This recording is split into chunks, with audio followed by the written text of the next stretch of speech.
Graça e paz, meus irmãos. Estaremos dando início à série História da Salvação, como Deus salva pecadores. Vimos nos vídeos anteriores, em primeiro lugar, a doutrina da criação, em segundo lugar, a doutrina da queda, e agora entraremos na doutrina da redenção. A questão que ficou do último vídeo é como é que Deus resolve esse grande problema que o ser humano criou. Se você não sabe do que estamos falando, recomendo que você assista os vídeos anteriores. No primeiro vídeo nós aprendemos que Deus ele criou todas as coisas. E Deus criou todas as coisas boas, sem falhas, perfeitas. Em seguida aprendemos que o ser humano pode tudo isso a perder. O ser humano ele pecou e ele ofende a Deus diretamente porque ele se revolta contra Deus. Ele se coloca em rebelião contra Deus. Como vimos no último vídeo, todo pecado ele pode ser na forma diferente, mas a essência do pecado é a mesma. A essência do pecado é rebelião. E o ser humano agora está em inimizade contra Deus. O ser humano agora é inimigo de Deus, se torna opositor de Deus. E a pergunta que fica é, como é que Deus pode salvar pecadores assim? Como é que Deus pode prover para esses homens pecadores salvação? E a resposta é Jesus Cristo. E eu vou lhes mostrar como Deus proporciona Cristo para a salvação daqueles que colocam a fé no crucificado. Irmãos, em primeiro lugar, nós temos que entender uma coisa. Como disse o filósofo Anselmo de Cantuária, lá no século XI, há algumas centenas de anos atrás, o crime não é medido por quem ofende.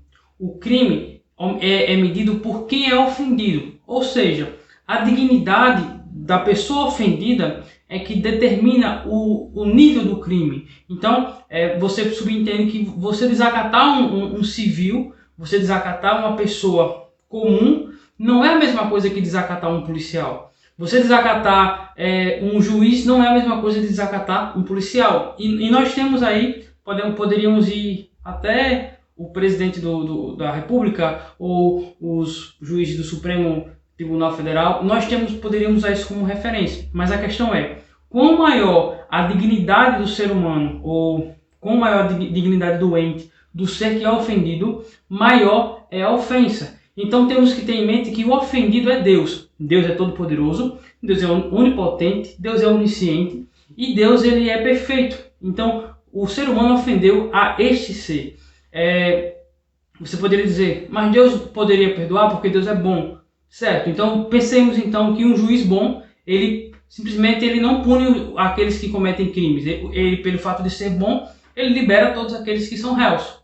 Isso torna o juiz bom? Não. Isso torna o juiz injusto. Então Deus não é injusto, Deus é justo. E pelo fato de Deus ser justo, ele tem que punir o pecado, ele tem que punir o mal, ele tem que acabar com o mal. Então, como é que Deus ele pode ser justo e justificador? Como é que Deus resolve esse problema?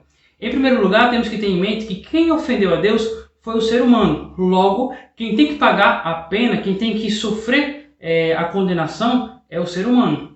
E em segundo lugar, temos que ter em mente que Deus ele é infinito, Deus ele é eterno. E aquele que vai pagar a pena, ele tem que sofrer essa pena por um tempo eterno, ele tem que ser punido eternamente, porque o ofendido é eterno. E como então resolveríamos esse problema? Porque nós somos finitos e nós somos homens, mas somos homens pecadores, não teríamos como resolver. Então, qual é a conclusão que chegamos? Deus, ele resolve encarnar. A segunda pessoa da Trindade, Jesus Cristo, ele decide, juntamente com o conselho da Trindade, encarnar e Jesus Cristo torna-se homem. Ele se tornando homem, agora, ele pode ser punido no nosso lugar. E pelo fato dele ser Deus, ele tem justiça o suficiente para sofrer o juízo de Deus e para acreditar em nossa conta salvação eterna. Então, é por isso que Jesus Cristo ele é o único que tem condições de salvar o ser humano. Um anjo não poderia salvar o ser humano, porque ele não tem dignidade de Deus.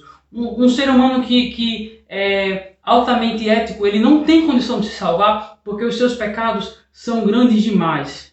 E, meus irmãos, o nosso Senhor, o Deus Pai, ele envia o seu Filho Jesus para morrer numa cruz e nessa cruz ele ser punido no nosso lugar. É interessante a gente pensar que nós simplesmente fomos perdoados. Mas, irmãos, para que os nossos pecados fossem perdoados, eles tiveram que não ser perdoados em Jesus Cristo. Deus ele não fez vista grossa com os nossos pecados. Deus não eu amo demais esse meu povo, então eu vou relevar os pecados. Não. Deus é justo e o pecado tinha que ser punido. Como fala lá em 2 Coríntios capítulo 5, verso 21, aquele que não tinha pecado, Deus o fez pecado por nós, para que nele fôssemos feitos justiça de Deus. Ou seja, aquele que era puro, aquele que era santo, aquele cujo pecado não podia tocar-lhe, ele se fez pecado por nós, para que através dessa atitude nós pudéssemos ser feitos como ele,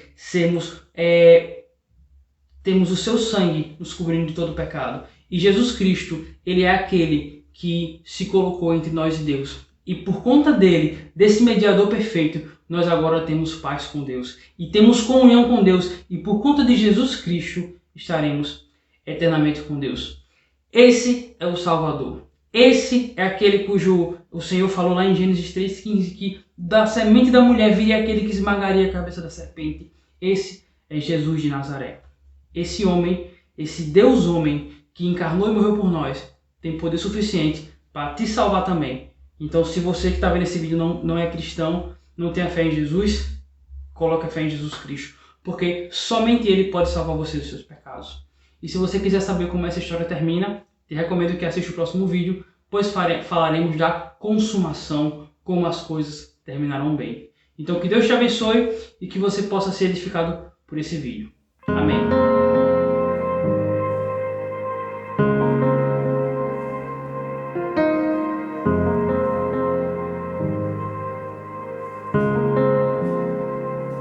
Preferi ir atrás das minhas paixões, construir os meus próprios palácios. Fui atrás